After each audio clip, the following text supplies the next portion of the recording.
All right. How you doing, folks? Ron Raymond here from the Raymond Report for a Tuesday, new month, December 1st. Hopefully you're having yourself a good start to your day. As always, I'm joined here by my good friend and co-host, Ross Benjamin of rbwins.com. How you doing, Ross? Hey, Ron, December 1st, man, where did the year go? This year can't end quick enough, though. I know a lot of people feel that way. I think that's an absolute lock to say that. Oh, absolutely. It's every month is like a new grind, right? And hey, it's Groundhog Day. It's another day, and college basketball now seems to be I was telling this to some buddies of mine. I say, we love football and all that, but it's Batman needs Robin, right? In sports betting, and we need other sports to. It's like anything else in life. I don't think I'd be able, like, I'm sure I'd be able to watch football 7 days a week, but you also want those other sports to bet on and complement each other just to give a break from football, right? Well, yeah, because, here's the thing. I mean, you go from an NFL schedule that provides 15 games a week to a college football schedule that's been severely reduced by the amount of last week there was 15 cancellations in college football, Ron.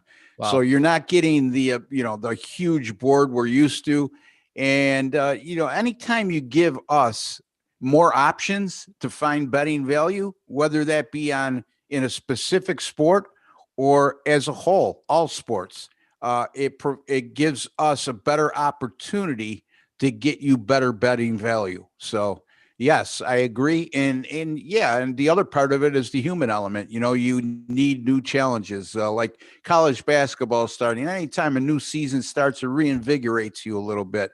So yeah, I agree with wholeheartedly what you just said, Ron. Yeah, and listening to some of the listening to a bookmaker yesterday, and he's talking about how sharp things are so different today than they were 20 years ago, information-wise, that it's getting harder and harder. And, you talk to handicappers, and we talk about all the time.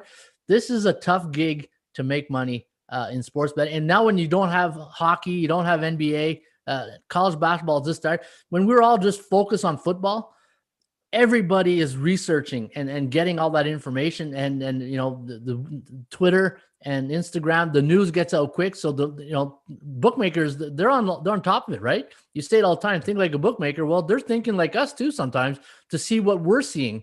And because there's so much information out there that it just makes it so sharp on these single game nights, like last night, a Monday night football game, a Sunday night game.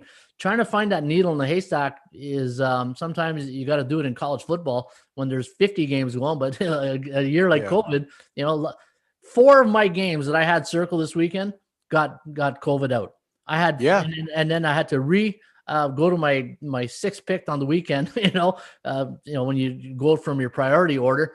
And, some of my clients were asking me, how where were your picks? I said, you know what, the way this has been going right now, I'm going to wait till the last minute before I post my pick, because sure enough, some of the games like Tulsa got, knocked out this weekend. And now that you got college basketball, we can focus a bit on finding those under the radar type of games, right? Yeah. College basketball, they really, right now they're playing a lot of neutral site games, Ron, and they're putting teams in a bubble. So that protects you. Not 100% foolproof, but the probability of games getting canceled in that environment are a lot less than when a team has to travel to another city, when a team is practicing at home for a week, where the kids are able to wander outside and do whatever they want. It's a really difficult time right now for everybody, not on the sports betting level, but everywhere else. And from all accounts, not to be the Grinch, but from all accounts, the experts saying it's going to get worse before it gets better, so hopefully they come up with a vaccine, Ron, and it not only helps us in our industry, but it helps the world as a whole. Oh man, I can tell, I feel for every sports books and website owners out there. And, I know we just went over it offline about the line feeds and the games canceled. And it's just a nightmare for, I can just imagine the sports books, all the refunds they have to give and then, put back in their accounts. And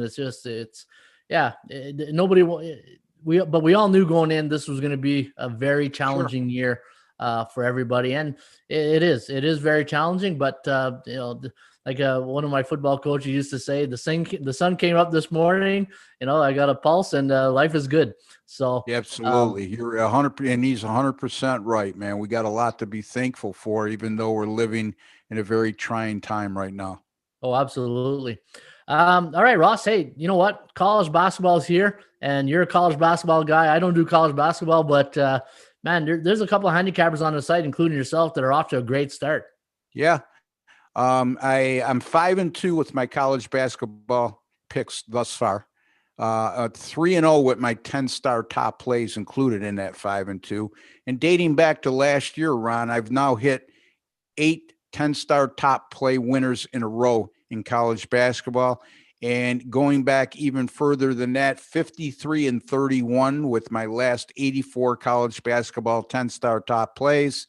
And that's good for 63%. So I would keep an eye on my college basketball here on ATSStats.com. I know Chip Chirimbus, he usually starts slow in terms of the amount of games he gives out, but once the season progresses, he's a past winner of the Hilton contest in college basketball. So you got some prime guys on this site when it comes to college basketball, Ron. Oh, absolutely. Chip had a great weekend. You had a good weekend. Even the big Ragu, who started his debut here at ATS over the week, he went 3-0 with his NFL picks this weekend. Oh, good for him. My Paisan buddy, boy. Yeah, your Paisan buddy. He had the sauce cooking this weekend, buddy. Oh yeah, a lot of sausage and meatballs, and on a 3-0. That's what he calls his. That's what he calls his underdog pick, his meatball play. Yeah. So good weekend. Yeah. So all around, Ross, we had a good weekend. I know on the YouTube video, I gave out some free picks this weekend. Went 4-0 in free picks, and then you can get also our premium picks here this weekend. Went 0-1-1. I had the push on that Kansas City game. I had the Jets. Man, that was a bad thing. And then I had them too on Sunday, so it happens. But I could see why. Obviously, I could see why you took them. Yeah, and it made up for it on the San Francisco game. So nice live dog. You love it when the dogs win straight up, right? Yeah. So it was a good weekend. Now, what we're going to do here today, Ross, like I said to you offline, I said Monday seems to be my thinking days where I love to just do some research and development and things that we talk about during the show. I always write them down after, and I said, I got to address that. And I've been saying this for like 3 months, the money management, and I finally hunkered down yesterday, and I broke down some numbers that I want to share with you guys today. And again, this is not, it's not part of the Bible type thing, of the sports betting Bible. But let me just see. What are you seeing now, Ross? You see I'm seeing you in our background. Okay, you don't see the Arizona here. Oh, let me see here. Let me go back. All right, let me do this. Let me see if you see the Cardinals here. Yes, I do. Now I do. Perfect. All right. So what I'm going to do is I'm going to go to the, and you can get this on the website, Ross, or anybody that's visiting our web, go to How to Make Money Betting on Sports, money management tips. And some of the things that I talked about here, I just gave a little bit of a nutshell, 11-10 rule. And now the 11-10 rule is mostly on spread sports. It doesn't include NHL or MLB because those are money line, apples and oranges. And I'm just focusing on basically the sports that have the 11-10 rule of lay 11 to win 10, right? With the point spread. So right here, I'm going to go into this after with my progressive betting chart. It's a system that I've been using for over 10 years. In fact, Street Catcher is what I use this for when I play Street Catcher. Okay, so let's say out of 7 picks, your last 7 selections, you go 3 and 4, you're hitting 42.9%, you're down $140. If you go 4 and 3, 57.1%, you're up $70. Now, in the 7, 14, 21, and 28 selections, the magic number seems to be 57.1, just out of those numbers. Now, we talked about off air that you can make money at what, 52%, 52.7%. Okay, so that you can make money at that range, right? So let's say you go 5 and 2, and you're betting $100. Like your unit is $100, you're up $280. If you go 6 and 1, you're up $490. If you go 2 and 5, you're down $350.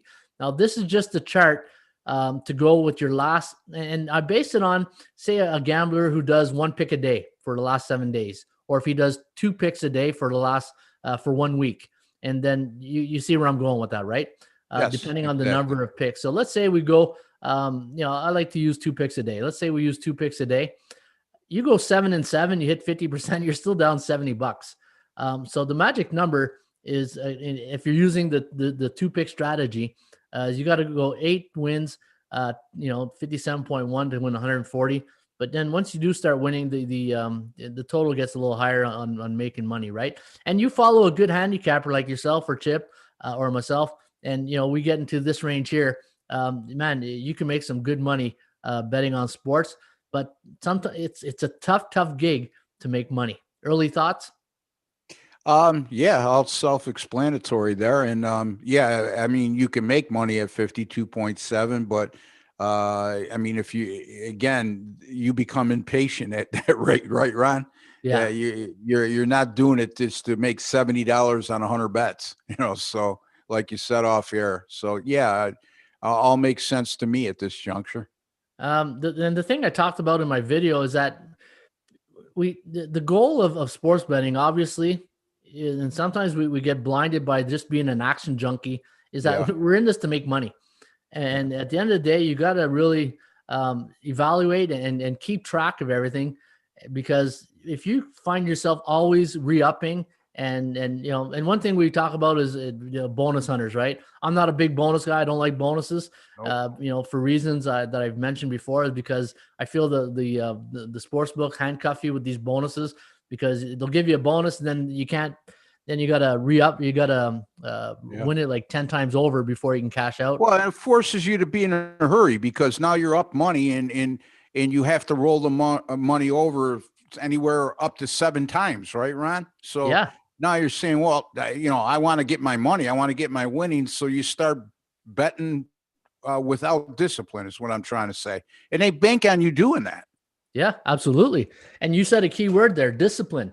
And that's one thing you got to exercise a lot, because we fall in love with a lot of games on a college football Saturday, and you say, oh, I love that game. I'm going to put that, I'll just put $10. I'll just put 20 on that one. And next thing you know, you start doing the math, like, holy crap, I spent $240 on these games. And I went maybe 6 and 8 or something, right? You can't fall in love with every game. And this is, to me, patience and discipline. And this is why I like these contests sometimes, because you want to make money, but I think you're more in love in being an action junkie, where you just want action on a game. But you got to find other ways to fulfill that need of having an interest on that game, and through a contest or some type of action like that. But for betting purposes, to me, Ross, I found my philosophy is less is more. And if you bet two games a day, and you're putting, depending on your units on the game, right? If you're $100 better and you put $200 a day, that can go quick if you get on a bad losing streak, and next thing you know, you're re-upping again. And that's not the goal of this, right? Yeah, no, the goal is to make money. And again, Ron's disciplined in the fact that he's talking about 2 picks a day. I'm disciplined in the fact that I look at average picks per week, average picks per month, per day. And what I mean by that is I'm not afraid to take a pass. And then the next day I might come back with 4 picks. So I don't like to limit myself to a certain number, because on certain days, I'm going to find value on 4 or 5 games, possibly on a big board. Whereas a light day, I might not find any. So at the end of the day, you don't want to be known as a volume player, because that usually indicates, as Ron alluded to, you're an action junkie. And action junkies don't make money, Ron. No, they don't. Absolutely. And that's exactly the point we're getting at. And using discipline and passing on days. And I just feel like, because, it starts, let's be honest, the real hype starts on a Thursday night and it goes right till Monday, Monday Night Football. But the main core of the action is really Saturday and Sunday, right?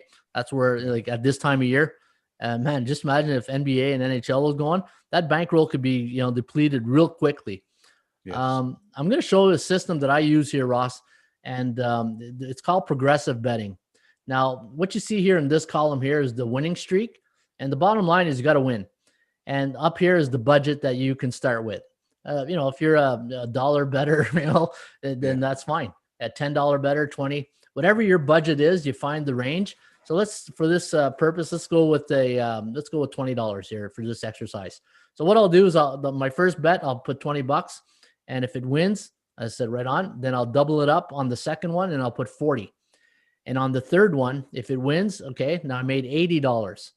And then what I'll do is I'll double it up again. And if it wins, I'm up to 160. Now, the higher you win, your risk tolerance level now starts to come into play. Yeah. How much are you willing to risk to keep going? Or what I like to do sometimes is that if I get to a certain point, I'll restart again from zero and I'll work my way back up again.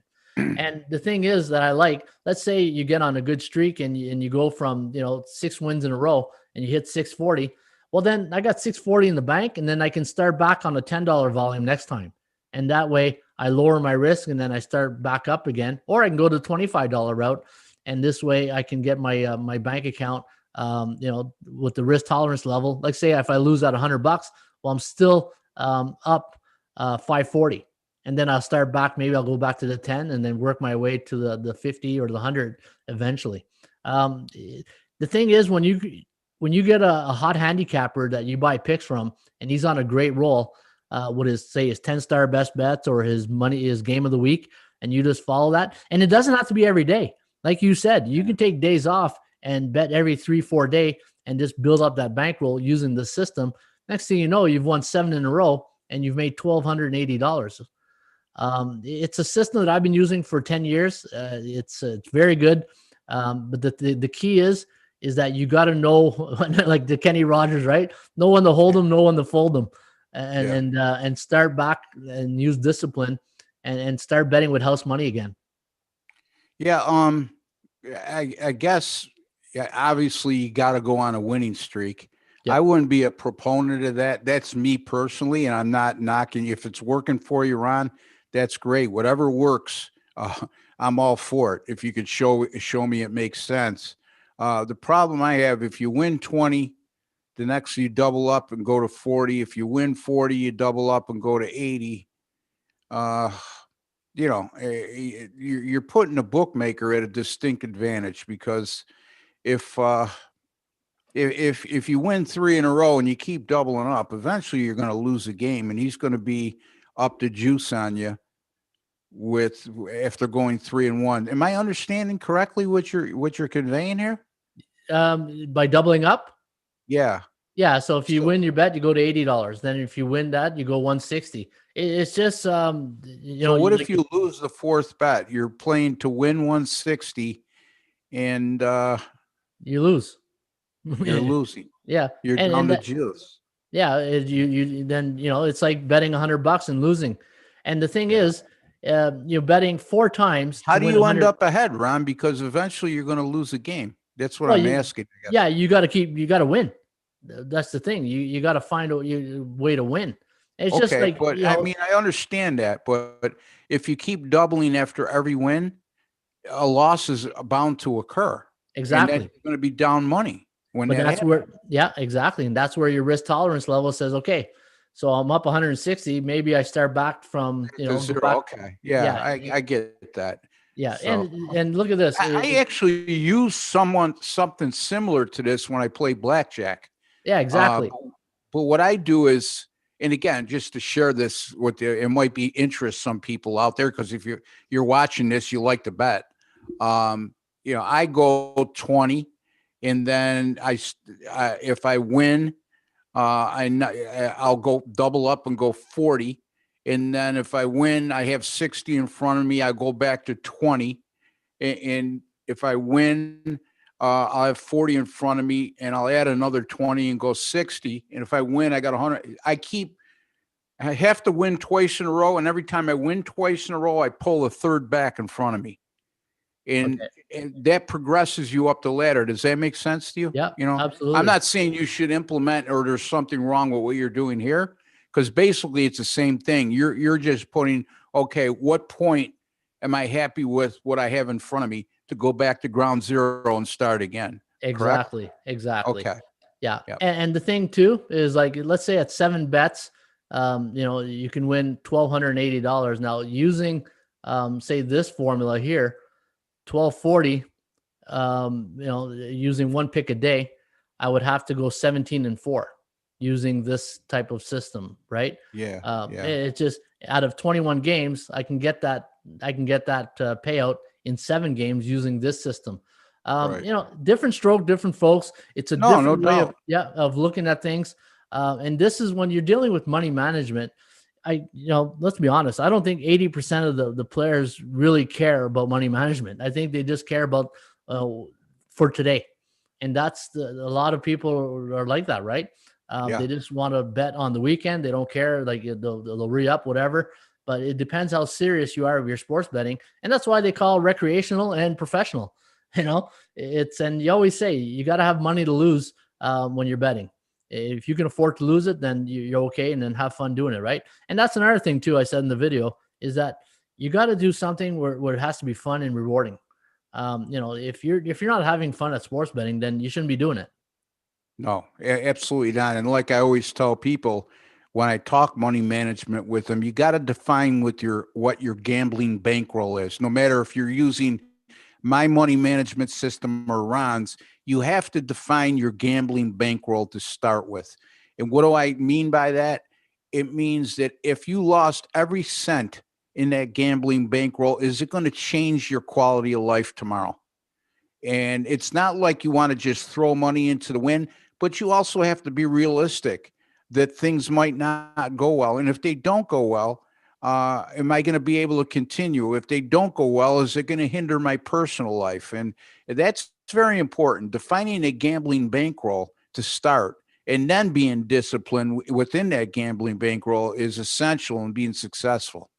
Exactly. And then, to be successful is the key there, because, we do it to, I'm in a better mood after I win than I lose. I'll tell you that right there. Oh yeah, absolutely. Absolutely. It's just as the people I live with, but, all right. Anyways, just something to chew on. I always say, we were going to always, take that out into money management and just talk a bit about it. It's, everybody's different when it comes in everybody's situation. Yeah, I mean, look at your system. It does, because I don't use it doesn't mean I disagree with it, and vice versa. But have a system, have a money management plan. Is what Ron's telling you, whether it be his, mine, or somebody else's, that makes sense. And the ultimate goal is to make money, and the ultimate goal is to be disciplined. How do I be disciplined within the money management plan I have? Well, have a system and stick to it. I think people are victims of becoming too impatient, Ron. You know what I mean? If it doesn't work right off the bat, they don't give it a proper amount of time. Look, if you keep losing money week after week using a system, and it goes on for a couple of months, like me and Ron do, you got to retweak, and we've done that several times throughout our career. But at least give it a chance, because there's definitely a possibility you're not going to get off to a good start. It's like somebody buying from us. Okay. We're on a 13-2 run. All of a sudden they start buying from us. Okay. Eventually we're going to lose a couple games because you can't continue that run. But the objectivity is for you to find somebody like us that's successful and stick with us over the long haul. Now, if you thought you found somebody like that, and after 4 months they're losing week after week, time to find somebody else. But at least give it an opportunity. Make a decision, stick to it, be patient, be disciplined. And like you said early on, it's a marathon, not a race, right? Like we can have a bad week or a bad 2 weeks. Hell, we can have a bad month, but it's there's other good months that you can have too, that people don't really talk about. And being guys like we are, we don't really come on here and brag all the time, like, oh, look what I won. It's not in our nature to be like that. I mean, we promote ourselves, right? Because if we don't, nobody else is. So but it's got to be, I guess what Ron's, it's got to be, how could I put it? It's got to be harnessed. Okay. You can't be a loudmouth out here bragging every time you win. Okay. Yeah. Because and then not own up when you lose. It's about transparency too, Ron. Yeah. People are more inclined to be tolerant of you when you brag, when you win. In the other sense, they know that when you lose, you own up. Okay, it's the guys. I think people get irritated with the loudmouths out there always bragging they're winning, and if they're not winning, they got the game of the year going tonight. It's always a sales ploy. Yeah. So yeah, that's again, you have to mix in bragging with, okay, I lost yesterday, I had a bad day. You hear us say that all the time. Yeah, no, and we do. And, and we have good days. And the thing is, when we have good days, we're happy about it. And then, Yeah. we get on here and we let people know. And when we have a bad day, like you said, we're transparent. We come on here and you can probably normally tell by our demeanor if we had a good weekend or not. But yeah, but you're right. When guys, and plus, when guys are hot, you want to tell people. It's like, man, this guy is freaking killing it right now because, so no, this is what we do. And this is why I like what we do with this show, Ross, because we keep it real. The information we talk about, and you said it, it's not a quick, free pick video and a free pick podcast and then see you tomorrow, Bob's your uncle, right?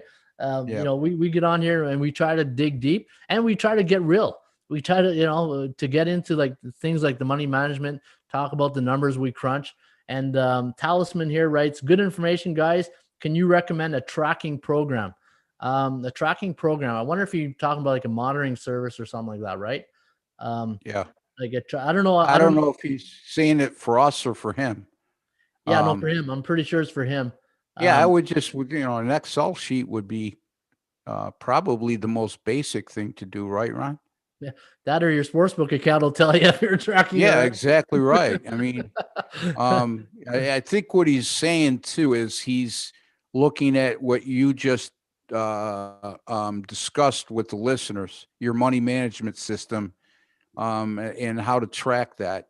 I'm sure that you have a way you do that. But like at the end of the day, you're right, Ron. If you just stick to that system, you're where you started with your sportsbook account when you started that system and where you are now is the most truest form of a tracking system. Oh, no disrespect intended. It's like marketing and advertising, right? And I remember many years ago, talking with guys and talking about advertising, and I always said, they say, do you track your advertising? Your return on investment. I said, you know what? It's so tough to tell. I said, at the end of the day, I look at the the bottom line, my bank account. If the bank account keeps going up, then I keep doing what I'm doing. And if it coincides with when you started your marketing plan, there you go. I mean, how many dollars and cents came from that specifically? You'll never be able to pinpoint that, Ron. You know what I mean? But at the end of the day, like you said, if your dollars and cents start going up and it coincides with when you started a program, a system, whatever, that speaks volumes in itself. Exactly. And advertising is so tough because you might have there's so many different outlets like Twitter and posting links and banners and people say, oh, banners don't work anymore. I've always thought banners was more for brand awareness, of just your brand, right? I'm sure Coca-Cola and Pepsi, they're when they're posting commercials all the time, how do you track that? They're just trying to win the branding war so that when you do go to a store, right. How do you track a billboard, right? Yeah. Where you're driving on the highway and you see a billboard, huge billboard of Coca-Cola. How do you track that? It's what Ron just said. All right, Ross. Oh, sorry. I'm sorry, buddy. Yeah. What were you saying? Yeah, I'm here. The billboard? You're saying the billboard? Yeah, no, it's again, you're building a brand. What it goes hand in hand to what you just said. Yeah. NFL ATS standings. So I thought every week we'd look at what happened the past week and on the the grand scale of things. Now everything in green is 60% or higher. Anything in red is 60%, 40% or lower. So a lot of yellow. So that the bookmakers want to see a lot of yellow because that means it's a neutral market. But let's take a look at some of the green here. We'll start from the top. And I won't getting much involved in this column, the straight up column, because that should be green every week, maybe, right? Yeah. Look at this. The over for favorites this year, 21 and 14, 60%. Favorites of 7 to 9.5. Interesting number right there. Favorites combine the two, 3.5 to 9.5. Ron, look at that. 3.5 to 9.5. Yeah, 3.5. You got 3.5 to 6.5 is 36 and 27 to the over. Right. And then 7 to 9.5 is 21 and 14. So from 3.5 to 9.5, you're 57-41 to the over, which is right around 58%. That's pretty darn good. Yeah, that is pretty good. 10 or more favorites. So any favorites of 10 or more, the under is 3-10-0. I wonder what why, what. Well, it goes hand in hand away. I mean, it's against what you say, right? Aren't you always a proponent of favorites and over and underdogs and under, or is it the other way around? Yeah, if you like the favorites, take the over. If you like the underdogs, take the under. So, yeah. So a bit of a, that's, it's a different year, right? Yeah, but exactly. But let's look at the other side now. Let's look at the other side. 10 or more underdogs, 3-10 to the under, right? Yeah. And that's exactly what you're talking about. So, yeah. Well, I mean, again, it's 10 or more favorites too. It's the same thing. It's 3-10 to the under. So, I mean, I don't know. You can't make sense of that other than the fact that the totals on favorites of 10 or higher. I'd like to know the average total on that too, Ron? Yeah, true. You might be able to make a correlation there, but it goes against conventional thinking is what I'm saying. Well, one of the things I like to do is say you got a 10 or more favorite, like say you got -13 and the over under is like 51.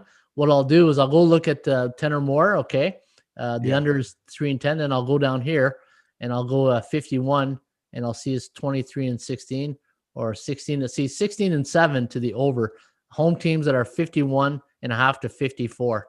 So that's a pretty good. Look at that. Yeah. That's unbelievable.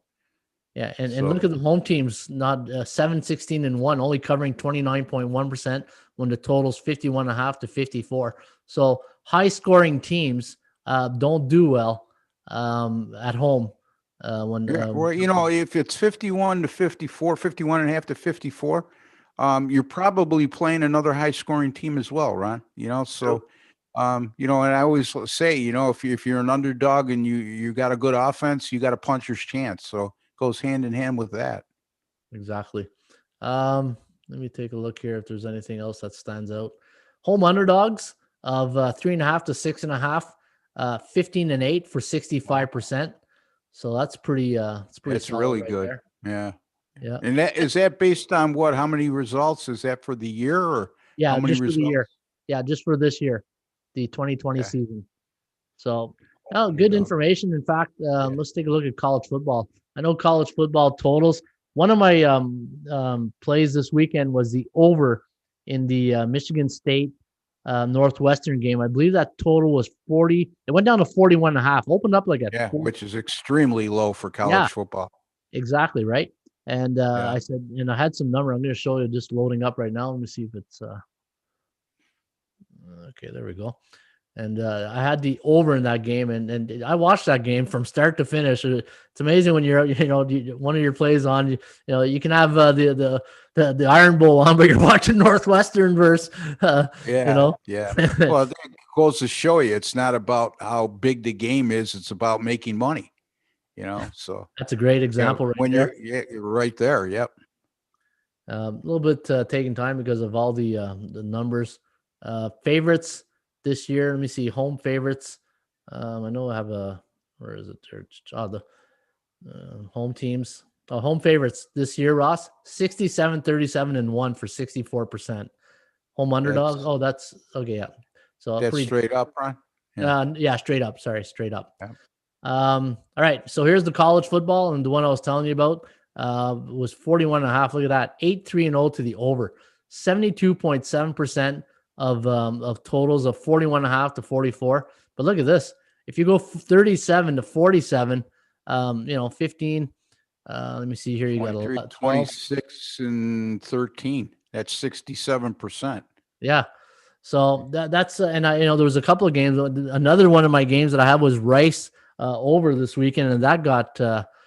canceled. Yeah. So those were that was my free play actually on my You're my starting to tape. sound like Chip Chirimbus. He's pissing and moaning to me every week. His big games are getting canceled. Yeah, Buddy, live with it. It's what the I world know. we're living in right now. We're all on an equal playing field. But yeah, and all kidding aside, Ron, it is frustrating when that occurs this year.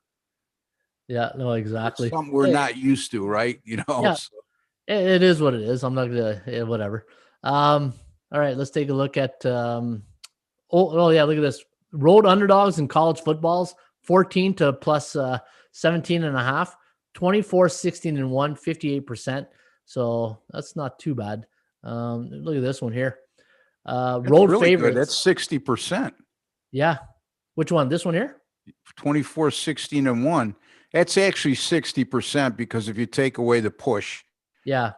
the computer's actually counting a push as a loser when it comes to calculating the percentage. It's really like 60%. So that's really Exactly. good, right, Ron?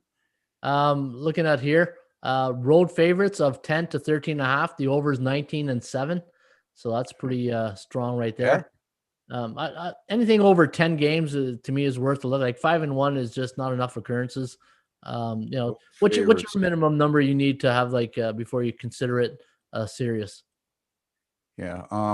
10, 13. I'm sorry, Ron. What was the question? Yeah, like see, this is only 5 and 1 to the over as 18 Yeah. up to 20.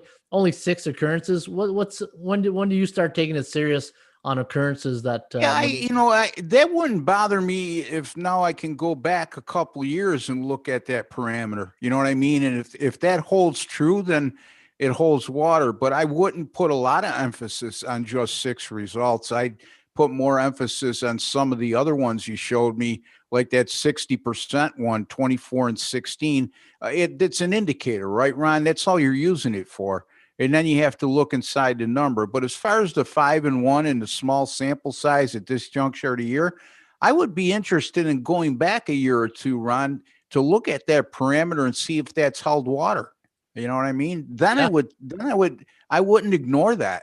Otherwise, yes, if it's just 5 and 1 this year and it doesn't show a propensity to win the last 3 seasons, it's 50-50. Then I certainly would throw that out the window.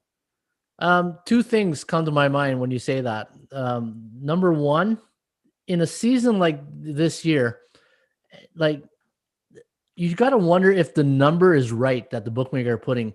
Like I'm watching some of these games and I'm hearing, oh, the third string right guard is in, and then you got the second string receiver. I just wonder how sharp the bookmaker's line is, and if we're just like all guessing, you know what I mean? Like, well, look, if they're prone to error, which they're human, right? Yeah, they're going to be more prone to error this year than any other year. Correct, Ron? So I mean, look at what we go through. They have a nightmare on their hands to set an accurate line and then adjust. And that's why you really got to be sharp yourself when you see a big line move. Is that big line move predicated on sharp money, number one, public money, number two, or is it because of a situation that happened because of COVID-19 or even an injury? So, yeah, I mean, you're right, Ron. It's a good point. It's, we complain ourselves things that we didn't have to deal with prior to this year, but could you imagine what the bookmaker's job is? Yeah. That's why I give them guys a lot of respect. Yeah. Oh, absolutely. Like some of these games I'm watching, I'm like, man, how is this team favored by 14 and they can't even get a first down? And it's just it's that type of year. Now the second thing I want to talk about, Tony Romo's starting to be one of my favorite analysts on TV. Just listening to him and getting his insight as a quarterback, talking about the game. And Jim Nantz asked him on this week, you might have heard it. He goes, how come the Raiders beat a team like Kansas City and then come to Atlanta and then, get destroyed by the Falcons? Yeah. And then Romo goes, Jim, he goes, the one thing that you really get, us as players that we notice that maybe the public don't talk about. And because the Raiders don't see the Falcons every, year or every other year, is team speed. He goes, sometimes teams, they get here and they didn't realize how really fast that team was with their team speed. And I started thinking, I said, you know what, that's pretty brilliant, because when you look at, say, a team like Tennessee, they're not speed, they're power. And then I start thinking, okay, you know what, who are the speed teams in the NFL? Kansas City, maybe Atlanta. And then I started thinking, definitely Atlanta. When you got Julio Jones and Calvin Ridley, they're definitely a speed team, Ron. yeah. And this is like I was saying to myself, I said, I should do an exercise, write all the teams and put my perception on each of these teams, if they're a speed team or a power team. And just to see, and then go back and see their records. Like, it have to be like a really detailed database to see how speed teams do against like power teams. Like Tennessee, to me, I don't know about you, I would consider them like a power team. Oh, absolutely, 100%. Yeah. I mean, they got AJ Brown on the outside. I guess you could consider him a speed guy. But other than that, their whole offense is based around the running game and Derrick Henry. Everything else revolves around that. That's why they have difficulty when they fall behind in games too. Now, Atlanta, on the other hand, or Kansas City, you can never count them out of a game because of the speed they have on offense. And that's the thing, Ron. Tony Romo makes a great point, because Oakland is now facing a team they very seldom see. And it's almost like it's a shock when all of a sudden, on defensively, especially the secondary, what you have to deal with. Now, on the other hand, you can't lose 4 fumbles and throw an interception on offense and expect to be close in the game either, which exactly. Las Vegas did. Yeah. And when we talk speed, it's not necessarily the skill position guys. It's maybe the linebackers. The defense, correct. Yeah, the defense, right? Like, but how do you, like, I'm trying to think of my coaching, putting on my coaching hat. How do I judge speed on a defense? And DBs, I remember there's this one game about 6 years ago, and we're playing this team out of Toronto. And one of our receivers was wide open, and their DB kicked it into a second gear. And I said, wow, look at that closing speed on that DB, the defensive back. And those are things that, it's hard to really grade or gauge when you're handicapping a game. Like, I can't focus on, like, say the will linebacker and see how fast he is, right? Because I'm probably following the ball.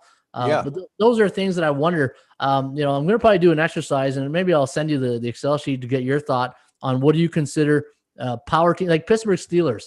I would, maybe, are they a power team too? They're a mix of both. I mean, if you look at the receivers on the outside, for the most part, they're all game breakers, and they could beat you in any style. That's what makes them so good right now. And then you look at their defense, Ron. Pittsburgh always seems to have linebackers that can cover a lot of ground, and to do that, that should tell you they have good speed at that position. You know what I mean? And teams that have at least a minimum of 2 linebackers that could play every down. How many times do we see a linebacker's in there, but he's only getting 50% of the snaps because he's a detriment or a weakness when it comes to covering backs out of the backfield or tight ends. That's why Matt Milano from Buffalo, I'm going to use him as an example, why he's such a big loss to that linebacking core. He's a 3-down linebacker that could cover running backs, cover tight ends, and also he's great against the run. I mean, so to me, that all adds up to, you can't do that without speed and athleticism, right, Ron? Yeah. I put a lot more emphasis on speed at the linebacker position because, quite frankly, the secondary, them guys should all have speed if they're in the NFL, right? Yeah, they should. They should all be 4-4. Right, exactly. But that's not always the case, which, again, we're talking about Canadian football. With all due respect, you're going to get some disparity there. You're not going to get as big a disparity in speed in the NFL from one team to another in the secondary. When there is a disparity, in my estimation, it's at the linebacker position. That's just me. Yeah. Oh, no, but sometimes we get caught into crunching numbers, and we have our situational handicapping. I just thought, what, maybe that's something I look into more in depth of team speed and team power and the types of teams when they face each other. to see if there's any any reasoning to the Romo's thing about that. And maybe the way you grade speed is through, and this is where fantasy can really help you when they put value numbers on players, right? So you get a receiver who's $5,600, and then you get another one at $3,300. Does that have anything to do with speed or maybe touchdown productions, right? So anyways, I thought it was something really interesting. And then I started thinking of, different teams. A team like last night, the Seattle Seahawks, that's a lot of speed right there, and it certainly is offensively at the skill positions. There's no two ways about that. Then you add in a mobile quarterback, right, that could extend plays with that speed. And now you got a dangerous product. Unfortunately, that their defense, I guess, played well last night. I'm not so sure if they played well or they were just facing an inept offense, which Philadelphia has proven to be. So, oh man, I wouldn't get too caught up with that defensive performance last night, Ron. Yeah, no. One thing that you can't fault Philly though is their defense is look at that. They in the first quarter they 2 goal line stands, 4th downs. Like their man, defensive line is very good. Yeah. No, the Phillies offense is just so inconsistent, and it's just it starts with the quarterback, unfortunately. Yeah, unfortunately, because I really I think he's a great person. He doesn't, and he always says the right things. He's not throwing anybody under the bus. It's it just sucks. But he's really regressed, unfortunately, Ron. I mean, we see that sometime where a guy shows a lot of promise in his rookie year or even in his second year, and then all of a sudden the high expectations come with a big salary, and that big salary all of a sudden they start to regress. Now they take a lot of heat. So I think that's what's going on with Wentz right now, and it's unfortunate. So I'm going to read some of the things that some of the guys in the chat room are saying. I'll go back to our Excel. He goes, I'm working on Excel, but very simple. That's Talisman. And then Gerondrick is saying, I signed up. How to contact you? Through the website. Anybody who ever wants to contact me or just wants to throw an idea or just want to look into something, I have a contact us button. If you go to the website, atsstats.com, you're going to see at the bottom here, there's a contact us button. Just click on that, and then you'll get this pop-up menu, and then just put in your information, and then I will get back to you hopefully as quick as possible with that. Talisman Ross wrote, billboards provide a suggestive influence to the consumer. Suggestive influence. Yeah, that's true. It goes hand in hand with building a brand is basically what it is. I mean, I brought that up because Ron was talking about Coca-Cola and Pepsi. It's not all about tracking the money you're making. It gets to a point when you become that successful, you're increasing your brand. So, yep, exactly. And if you have a good brand, you'll have that money to spend too, right? Exactly. Right. You're just increasing your brand, Yep. Hey, Ron, can you tell us what Tulsa's first half under looks like? Oh, that's a great question. To be honest, I've been working all morning on the line feed. I'm sorry, Talisman, but you'll have to check the website, or I'll try to get that later. But our lines are up now, so if you are at the website, COVID sucks. I'm the wrong guy to ask because I don't even look at first half lines. I don't believe in them, and that's I'm just the same way. Yeah. Unfortunately, Talisman, we're not in-game players type thing or halftime players.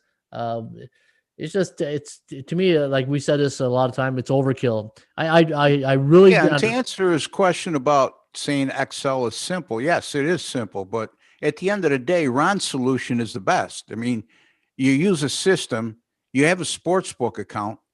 And if you don't have a sportsbook account and you're still betting with an illegal bookie, I mean, it's still, you start with what you had when you started the system.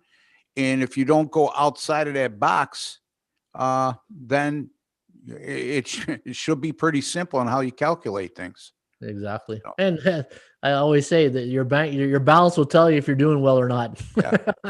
Well, the problem is, I think with some people, and I'm not saying it's with Talisman, is they follow your system and then they deviate from that on their own sometime. And they want a tracking plan. Well, in that particular instance, I would have to tell you to have 2 separate bankrolls, one for Ron's money management plan and one for when you want to do things on your own. So if you want to measure how well you're doing with Ron's plan, you could really pinpoint exactly what you're doing.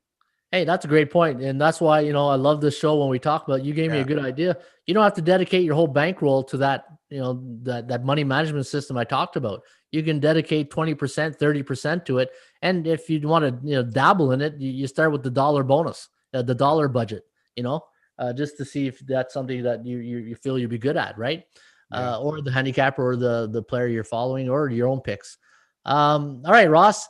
Another weekend for the underdog. That's the fourth one this year that the underdog has won the week. 60% of the dogs covered this week, 33.3% of the favorites. We didn't have a game in Baltimore. And this is what, the NFL run? NFL, yep. Sorry, NFL. 5-9 for the underdogs and 1 push. So the underdogs had a pretty good week. So if you did bet underdogs this week, you're probably smiling like a butcher's dog right now because you did pretty well. It's sort of that you always know the bookmakers are doing well when the underdogs hit like they have the last 2 weeks. Yeah, so that's when you start noticing them going on radio more often, right? Doing radio. Exactly. Hey, when they lose a weekend, I'm busy this week. I can't come on. Yeah, exactly. Oh, that's funny. Goes hand in hand to what you said about mood when you win or lose. Hey, man, it's you know what? If you're the people who sports bet, let's be honest, if you got that competitive nerve in you, it's the same thing in playing tiddlywinks or chess or checkers or when you played sports. Winners win. It depends how bad you like winning. Like some guys just like, who cares, win or lose, who cares? But other people, it's part of their fabric. It's part of who they are, and having a winning attitude. Urban Meyer has a book out, and there's a chapter in that book that I love, and it's called the 10-80-10 rule. And in his rule is this: when you have a football team, and he uses this for his football team, he goes, if you look at your team, he goes, you're going to have 10% that are your leaders, your alphas, your overachievers. Those are your main leaders right there. 80% of your team are just your average Joes, and those are your just guys that's happy to be here, hold the rope, and just walk along. And then your other 10% are your disinterested, the guys who really don't care. And he goes, his job as a head coach is to get as many 80% average Joes into his top 10 club. Yeah. And makes a lot of sense, right? It's absolutely. And it's one of the philosophies that I use when I coach too. And I loved it. And every time I think of, sports, I always think of the 10-80-10 rule. And if you can just be part of that 10% club, and you bring more people into your 10% club from the 80% club, but life is like that. You're just going to get people who just, they're just born leaders, and other people, the average Joes, and just, that's what they are. Ron, I'm glad you brought that up, because I think the most overrated cliche when it comes to sports, I don't care if it's sports betting or head coaching or just playing, is even keel.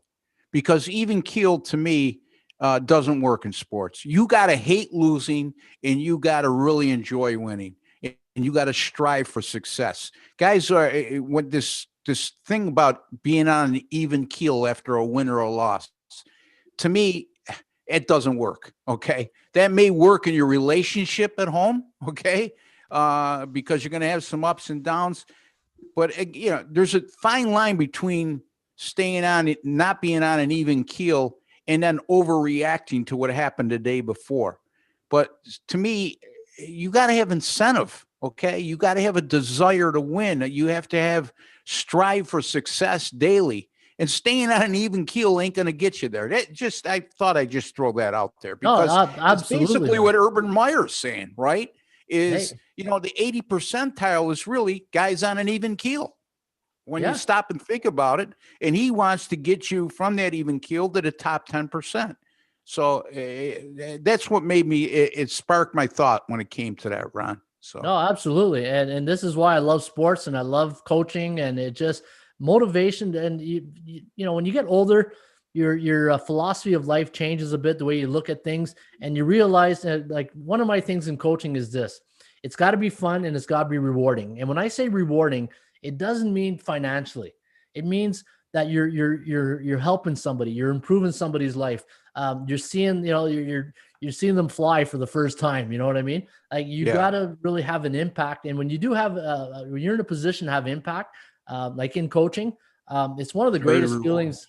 Yeah, it's rewarding, right, Ron? Absolutely rewarding. And that's why I love coaching football so much, because and football is like the only sport that I know where you can have a 5'9", 160-pound guy, play with a guy who's 6'6", 300 pounds, right? And that's what makes football such a beautiful sport.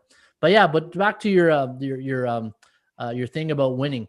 And the thing, when things aren't going right, and this is why I talked about the money management system, because I'm sure there's a lot of guys out there saying, you know what, I'm glad he talked about that today, because I've been noticing I've been re-upping a lot. I'm not making a lot of money. And you got to start. Sometimes you got to take 2 steps back to take 4 forward, and to really evaluate your situation. And what's the definition of insanity? Keep doing something over and over again, thinking you're going to get different results. You got to really sometimes step back, evaluate what you're doing, and is it the right thing? And Breezy used to say this all the time. Sometimes in life, you're going to have to do things that make you feel uncomfortable to be successful. And sometimes you're going to have to follow a system or follow what a handicapper does, or not even a handicapper, anything you do in life, but to try something different to see if it works for you. Yeah. And it's so true. That's prophetic words. You and Ragu, Big Ragu, are under that coach. Yeah. See, look what he produced. Two gems, Ron and Big Ragu. So the Big Ragu. Yeah. No, Ragu is my paisan buddy. Yeah. He's picking winners now. Not only is he doing a fantasy, guys, he's picking winners against the spread. You need to follow him as well. Yeah. Probably losing half our audience because they want free picks, but that's okay. but this is what I love about these. When we started doing these podcasts, Ross, remember, I'll never forget. I was outside on the deck and I said, look, I'll do this podcast, but I don't want it to be a free pick podcast. I want it to be in depth. I want it to be different. And these are things that I love to do that are different and facts of life, right? These are things that, and you can all tie it into gambling. I mean, look, if you want the objectivity behind this podcast is to make you smarter sports better today than you were yesterday. And I know I keep using that cliche, but I'm going to continue to use it. And unfortunately, I'll give you an example, Ron. I've been doing free pick videos for OSGA for the last 3 years now. And now it's got to the point where you get some of these guys, smart Alex, chiming in and going, Ross's free pick happens 237 into the video. So, I don't want listeners like that, because they're looking for just the end result. Give me your pick. I don't care how you arrived at that. Just give me your pick. And then if you lose, they're the first guy or first gentleman or first lady to go on and start pissing and moaning about you gave him a loser. Sometimes, like me and Ron have said on numerous occasions over the course of this, doing these podcasts, which were pretty close to 80 podcasts at this point, if not at 80, that the analysis serves a better purpose sometimes when you lose rather than when you win. Because now you could see that we had a method to our madness. Hey, you know what? I could see why Ross liked that game, even though it lost. I could see why he liked that game. And I'm going to keep that thought process in mind, because I think it has a lot of validity when a similar type of scenario comes up in a couple of days. Now, there's going to be situations that come up that we were way off, and that happens. I don't care how good you are. But again, this analysis and us giving you instructions on how we think when it comes to our sports betting philosophies, it's a learning process. And if you think you know more than us, you're probably not watching the show. So there you go. If you're looking for a free pick video show, it's not us.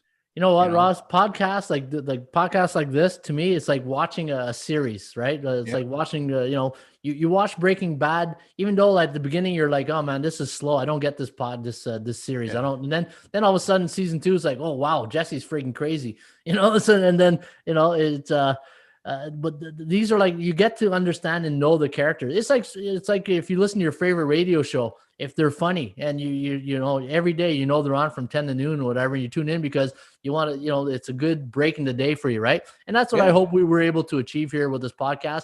And we're also bringing our experience and wisdom. We're not talking about the same things every day, I'd be bored out of my mind if we'd always did that, right? Yeah, or we wouldn't have lasted this long. You know what I mean? It's the bottom line is we're trying to bring you something unique to the table as much as possible. Now, it's impossible on the other end of the spectrum to have something unique for you every day, but we're trying to avoid talking about the same old every day that you get from, I think too many of these sports betting podcasts focus too much on giving a free pick winner out there and hoping that you buy from it than talking about really educating the sports bettor, especially in this day and age, Ron. In the states alone, how many different states have been legalized sports betting over the last year alone? So there's a lot of novice guys out there, in Canada now, where you could finally, if I'm not mistaken, you guys have been trying to get this legislated where you could bet on single games legally, as opposed to parlays. That takes on a whole different mindset, right? People have been accustomed to betting parlays all these years. Yep. How could you make money by playing single games as opposed to parlays? Well, to us, that's a very easy equation, but to them, unless they've been told differently, they don't know any better. And that's not to make light of your IQ when it comes to sports betting, because look, whatever you do for a living, I guarantee me and Ronnie can have the same IQ as you in that particular field. So exactly. One of our guys on the chat session, he said something that you always talk about, and he goes, #facts. I believe you guys, and he goes, I like the connection. It comes off genuine, and that's what Ross says all the time. You got to come off genuine when you're talking, and then come off as not phonies, right? And that's what I hope we accomplished when we do these. And I know we do it because you'll know when we have bad weeks, we don't hide it. We tell you guys. And that's how you know that this is not a BS session where we're just trying to, it's all business all the time. And, hey, look, when you hear Rusty barking on air, we're not editing that out, right? We're real guys, Rusty's going to behave today. Yeah, I even showed you Mrs. Raymond's shoe that she chewed. How genuine do you get more than that? Yeah, and he also mentioned how Mrs. Raymond wasn't too happy with Mr. Raymond after that incident. Yeah. He goes, second best show ever. What's the first best show? That's what I want to know. He says second best show ever. This is Toronto. Yeah. How do we get to the top? That's what we want to know. We appreciate that. I mean, anytime you could be rated in somebody's top 5 of anything you do, you're happy. But let us know how we could achieve your top status. Yeah, exactly. Ross, all right. College basketball. A couple of games going on today, and you're the college basketball guy. I don't do college basketball. I can't wait for the NBA to start going in a couple of weeks. Man, I'm just chomping at the bit to start giving those free pick videos on the NBA. But what do you got going for college basketball today? I got a 10. After I get off air, I'm going to have a 10-star top play up very shortly at ATSStats.com. It's an afternoon game that tips off mid-afternoon. Again, my college basketball top plays. Over the long haul, I've gone 50-31 with my last 84. That's 63%. And going back to last year and into this year, Ron, I've hit 8 straight college basketball 10-star top plays. And folks, I don't always use just the major conference games or games that are just on TV. I'm looking for betting value. So if you want to win and you just want to bet on games that are on TV, I'm not your guy. But I'm telling you, if that's your case, you're sadly mistaken. So anyway, I'll have that. I'll also have what I call a false favorite, where I've deemed the other team to be the favorite, and they're not in this game. And that'll be another afternoon pick. And I'll have a game tonight, too, in college basketball, Ron, at ATS Stats. ATSStats.com. They're right on. And you know what? ATS Stats, every capper now has their own personal page. You can see Ross's videos. You can see his past picks. You can see Chip Chirimbus, who's off to a great start. Yeah, Big let me chime in there. Chip, he doesn't have a chance to promote himself yet in these videos, but he will eventually. But he's coming off an 8-1 weekend in football. I mean, he was 4-0 in college football. No, 4-1 in college football on Saturday, and 4-0 in the NFL on Sunday. And then last night, he's one of the luckiest guys alive too, because he had the Philadelphia Eagles plus 6.5, and they score on a Hail Mary pass with 12 seconds to go. And then inexplicably, Peterson ends up going for 2, down 8 in the game, which I didn't understand, but they made it. And if you were a Philadelphia backer, you were awfully happy. And if you were a Seattle backer, you were pulling your hair out. Yeah. Anyway, check out Chip Chirimbus as well, folks. Yeah, I know Doug Flutie's pretty upset that his Hail Marys is now back in the archives this year. I mean, man, I've seen too many of these the last couple of weeks, So he goes Snowfall. He goes, that was in regard to the Breaking Bad episode. Snowfall. I have to check that out. I've never heard of it. You, Snowfall? No. I watched all of them, but, I like I'm not rooting for Tennessee. Kicking game, they're upset. So he's talking about one guy's talking about the NFL next week. So tomorrow is Wednesday. We'll be looking at some of the college football games, and there's an NFL game tomorrow. Yeah, so we'll probably handicap that. And Baltimore, Pittsburgh. Yeah. And then Thursday we break down college football, and then Friday is Football Friday, NFL baby. All right. Yep. All right, Ross, you have yourself a great rest of your day, buddy. As always, folks. Well, buddy. Thank you, my man.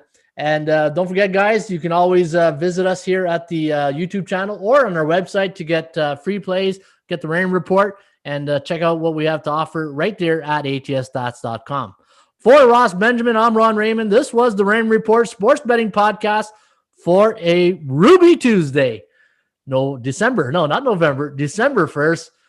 And folks, have yourself a great day. As always, shop for value, play those percentages. We'll see you back shortly with another Raymond Report.